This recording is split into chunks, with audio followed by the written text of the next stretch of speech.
Yeah, it's fair to say I always felt that I needed to take a break after my last position at Southampton. So obviously I was doing that at the time. Obviously COVID, as we know, came for the last couple of years. So probably the timetable of my return was skewed somewhat, to say the least.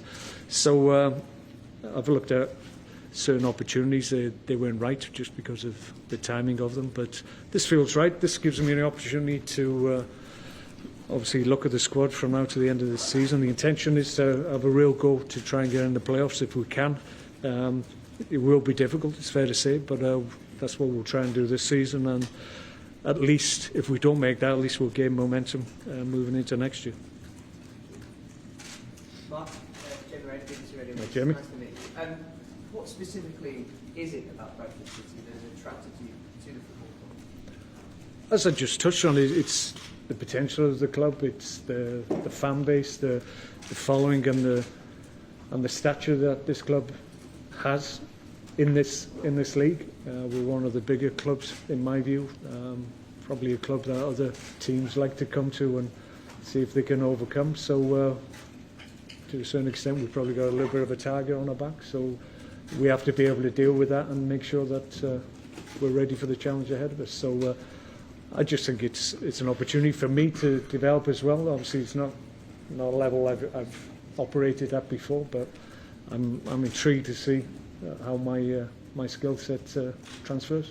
What did your knowledge of this level lead It's to?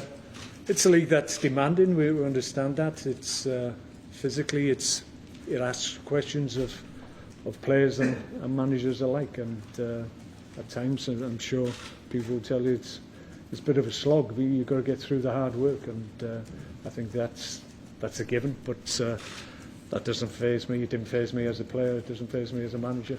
I work exceptionally hard to try and be successful. So I'll try and instill that to the players as well. How useful will that experience be from your playing days, your previous managerial opportunities, to handle that big expectation that exists in football? Yeah, well, I've always worked with expectation. I think sometimes other managers, for whatever reason, sometimes underplay the expectations, so it looks like they've overachieved when they know the potential of what they're working with. That's the level they should be at anyway. But I've always worked with expectations. Sometimes it can come back and bite you to a certain extent when you disappoint people. But I think fans want to know that you're trying to be successful.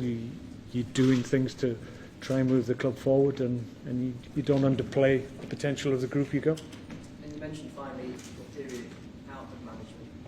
You had to be selective in terms of waiting for the right opportunity, albeit now Bradford City. Yeah, I've looked at opportunities. There have been opportunities when the timing wasn't right for me, but this, as it developed, it just started to make more sense to me on a professional level. And obviously, having spoken to Mark and the owner, it just helped to reinforce what I was feeling anyway about the club.